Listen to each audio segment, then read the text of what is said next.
वर्ग के लोग थे सब्बीरपुर गांव के, तो उन्होंने अधिकारियों की बात मानकर ना तो जुलूस निकाला और ना ही प्रतिमा रखी, तो और उनका अधिकारियों की बात मान ली।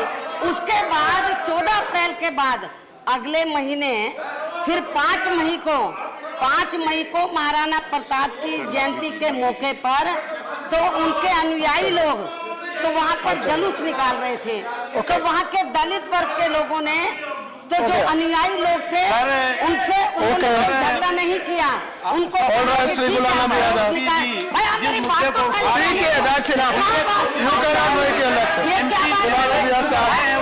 मेरी बात तो और मान्य लेकिन वहाँ पर मेरी बात तो कहने दो सर, ये I allowed you, I told you 3 minutes, मेरी बात ये ठीक नहीं है ये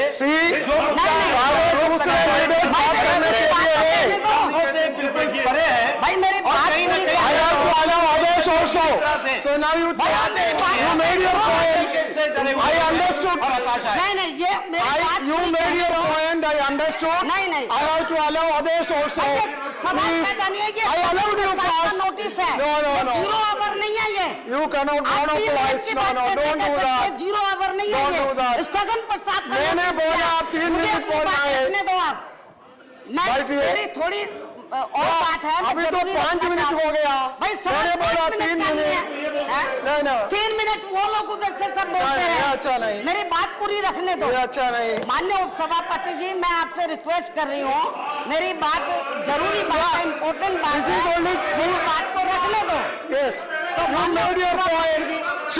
कहना चाहती हूँ इन 267 अगले महीने you can only ask for a discussion, that is already asked. So it is over. You cannot make a speech here.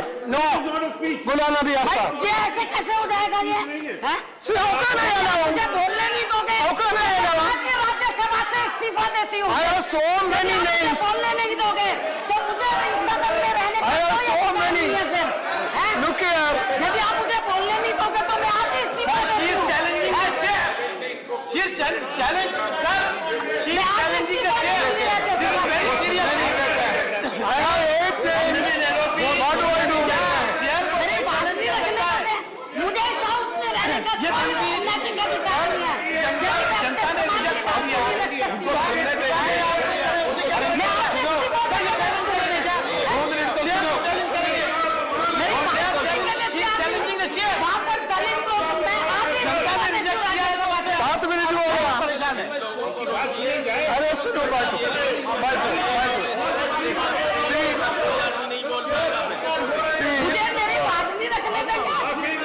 बात करने को साथ मार दीजिए, उनके साथ 70 घंटे बाद कर रात करती है, गर्भवती महिलाओं के साथ जुल्म जाती हुई है। लोगों को उधर मारा गया है, मेरी बात नहीं रखने दे रहे हो। यदि मैं अपने समाज की बात नहीं रख सकती हूँ, तो मुझे लानत है इस राज्यसभा में रहने का। मैं आज से राज्यसभा से इस्तीफा देती हूँ, मुझे कोई इस हाउस में बैठने का अधिकार नहीं है। जिस समाज से मैं ताल्लुक रखती हूँ, यदि मैं अपने समाज के हितों की बात, उनके हितों का प्रोटेक्ट नहीं कर सकती, उनके जुल्म जाति you can ask for a discussion, whatever you want, house में रहने का अधिकार नहीं है। नैतिक मैं हाउस से इस्तीफा दे रही हूँ।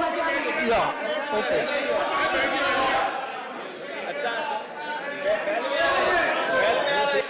मैंने राज्य सभा के माननीय सभापति जी को इस देश के करोड़ों दलितों, शोषितों, पिछड़ों व उपेक्षित वर्गों के हितों में, मुस्लिम व अन्य अक़लियतों के हितों में, मजदूरों, किसानों के हितों में और खासकर दलितों के हितों में सहारनपुर जिले में जो सब्बीरपुर गांव में जो दलित उत्पीड़न हुआ है, और आप लोगों को मालूम है कि मैं दलित समाज से ताल्लुक रखती हूँ। जब मैं अपने समाज की बात उधर नहीं रख सकती हूँ। मुझे बोलने, सत्ता पक्ष के द्वारा मुझे बोलने का मौका नहीं दिया जा रहा। मंत्री लोग खड़े हो गए, सभी वहाँ के जो सदस्य हैं सत्ता पक्ष के सब खड़े हो गए। मैं समझती हूँ कि ये ठीक नहीं हुआ है। तो जब मुझे अपनी बात रखने का सत्ता पक्ष मौका नहीं दे रहा है, मुझे बोलने नहीं दिया जा रहा है, तो मैंने आज राज्यसभा से इस्तीफा देने का फैसला लिया।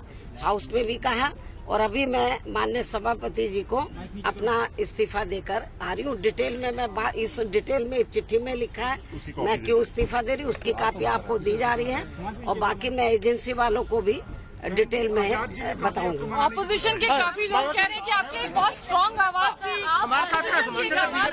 रिप्रेजेंटेटिव है मैम, अब उनकी आवाज की तरफ से कौन आवाज उठाएगा मैम? क्योंकि आप दलितों की और बाकी वीकर सेक्शन की आप आवाज उठाती अभी भी मैं जब इस्तीफा देने गई थी तो अभी भी, और जब मैंने इस्तीफा देने की बात राज्यसभा के अंदर कही तो सभी जो यूपीए और अन्य विपक्ष के नेता थे उन्होंने मुझसे रिक्वेस्ट किया था कि आप मजबूती से हर इशू के ऊपर, देश और जनहित के मुद्दे पर आप मजबूती से अपनी आवाज उठाती हैं, तो आपको हमारी रिक्वेस्ट है इस्तीफा ना दें। उनकी मैं आभारी हूँ बहुत बहुत।